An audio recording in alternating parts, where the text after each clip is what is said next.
they're called colossal heads by archaeologists, and they weigh about 20 tons. Jeez. They find them mainly along the Gulf Coast of Mexico in these swamps around Tabasco. In fact, it had to do with oil exploration there in the 1940s, really, where bulldozers literally just uncovered these giant heads, and they don't look like American Indians. They look very much like Africans. They're wearing helmets. They have very wide noses and thick lips. Mm-hmm. I mean, they look really like some Nigerian rugby player or something like that. They don't look like Mayans at all. I mean, and in fact, the more you know about the Olmecs, the more mysterious they get. They don't seem to have any special racial type.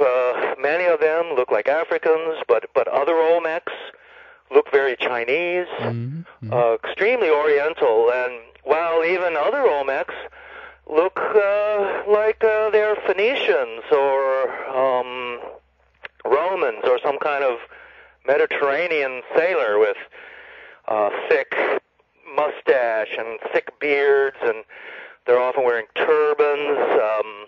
I mean, they might appear to be some kind of like Carthaginian sailor or something like that. Ah, yeah. So the more the more you find out about the Olmecs, the more mysterious they get. And now mainstream archaeologists are saying that all American Indians, including the Olmecs, they're all descendants from Ice Age hunters who walked from Siberia to Alaska, then they came down through Canada. Mm-hmm. And, these people are supposedly then, Siberian hunters. American Indians actually don't have facial hair. They can't grow mustaches or beards, but many of the Olmecs do have beards and mustaches, and they don't look like American Indians. The Mayans do look like American Indians, and the whole Mayan, although many Mayans and the vessels, statues, the pottery, and things like that do.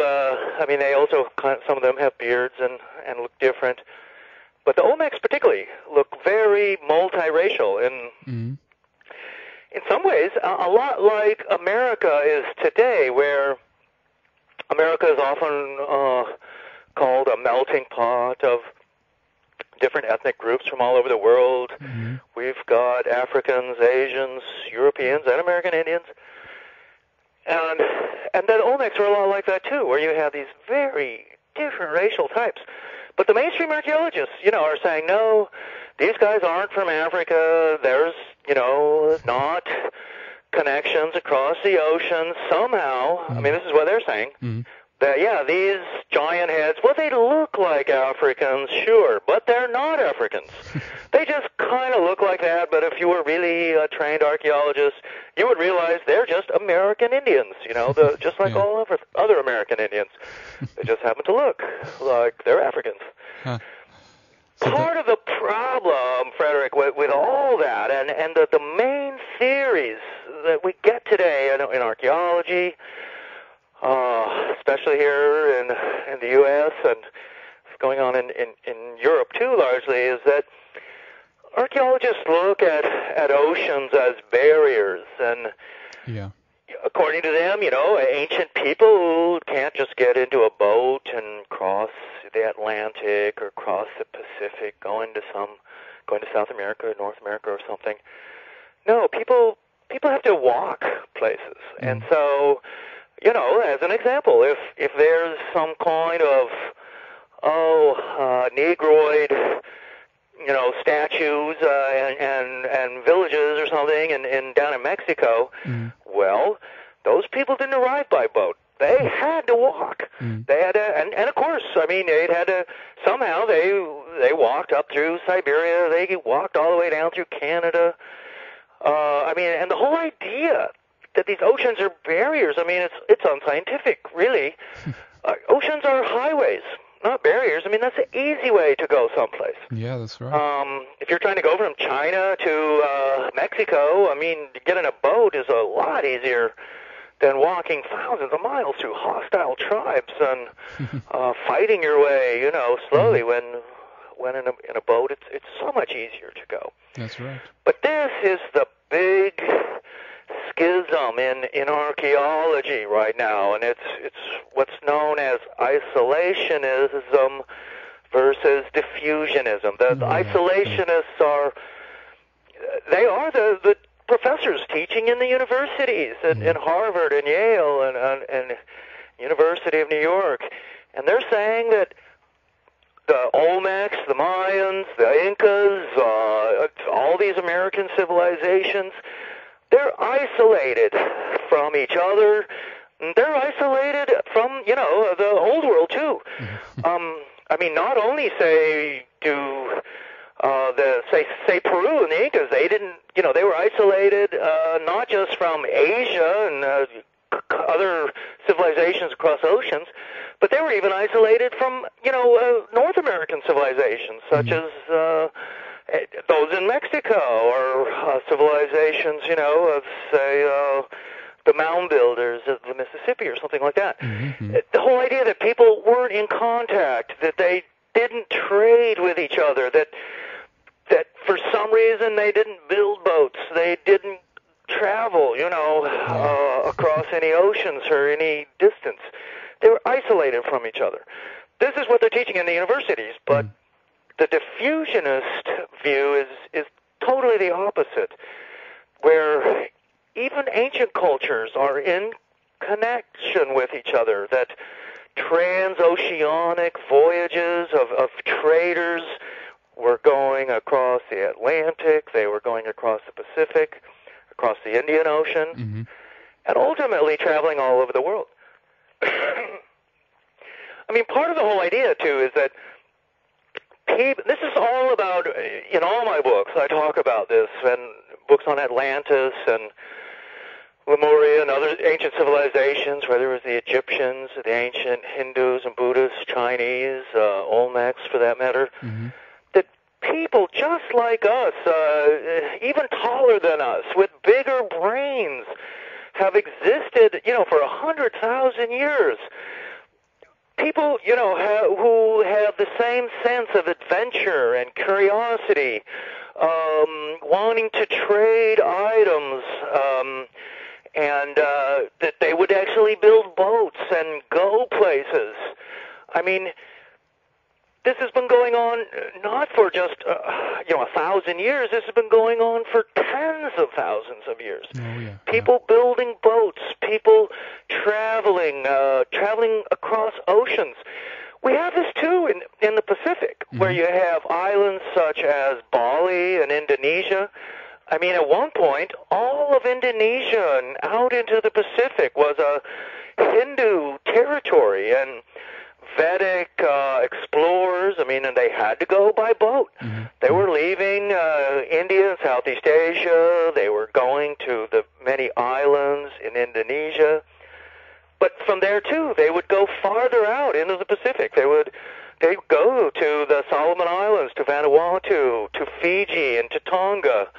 From there on to Tahiti. And islands like Hawaii and Easter Island are two of the most remote islands in the world, and yet they were populated by Polynesians. Now, the Polynesians supposedly were Stone Age people who you built these giant double canoes, put some chickens and pigs and bananas in it, and then they went out and colonized remote islands that are thousands of miles from anywhere. And Madagascar was settled in a similar way, where Malaysians from around Malaysia and Singapore, they crossed the Indian Ocean.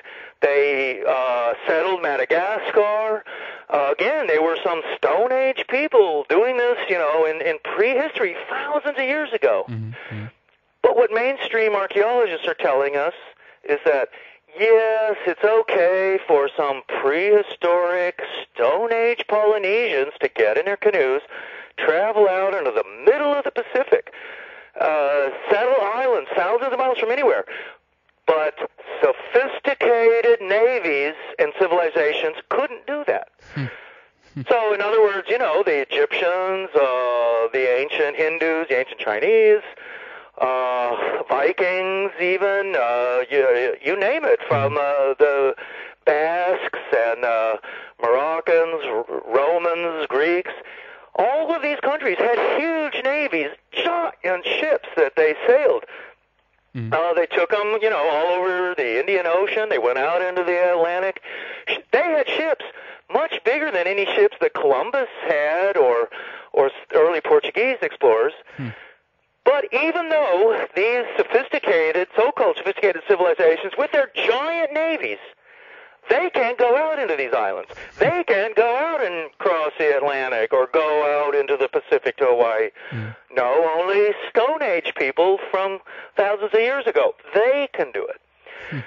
So, I mean, these are the kind of arguments that I am constantly fighting against in my books. Much like the famous Norwegian explorer and archaeologist Thor Heyerdahl. I met him one time in Peru. And to me, I'd always read his books when I was younger, and he was a big hero of mine, and he will sadly be missed. But he also, like me, tried to argue that ancient people with boats and a sense of adventure would get into boats, and they would cross oceans, and they would go places. And he, of course, is famous for having built some reed boats and balsa wood boats to cross the Atlantic, and then he made one famous, the Kon-Tiki voyages, where he also went out into the Pacific, leaving from Peru. That's right. Yeah, exactly. And we have, these small traces here and there, like they find traces of, I think, coca leaves and in, Egyptian tombs and things like this, indicating that there were some communication between South America and Egypt, right? Well, that's right. And in fact, German University, some 10 years ago or so, they were able to find traces of coca leaves and tobacco leaves in Egyptian mummies, in the resin and embalming mixtures that they would use. And what that German university realized as they identified those substances is that coca leaves only come from South America. They don't even grow in North America. And tobacco is also an American plant. It grows in North and South America. But that both these plants only come from the Americas. So if there were these substances in Egyptian mummies, then that would indicate that the Egyptians, were in transatlantic contact and even possibly trans-Pacific contact with North and South America. As a matter of fact, it's interesting to look at mummies, and in my books I often talk about the mysteries of mummification and why. And the oldest mummies that have ever been found, actually, are found in South America. And those mummies are found in northern Chile, along the Atacama Desert. Even there's a museum in Arica, Chile, that has these mummies. And some of those mummies, according to archaeologists in Chile, some of these mummies go back to almost 9,000 BC. That's 11,000 years ago. That is 5,000 or 6,000 years older than any known Egyptian mummies. And other mummies, too, are found in Central Asia, found in Mongolia and Kazakhstan, the Altai Himalaya mountains, where they find these red-haired mummies, which is quite unusual, as we think of China and Mongolia as being not being occupied really by red-haired people.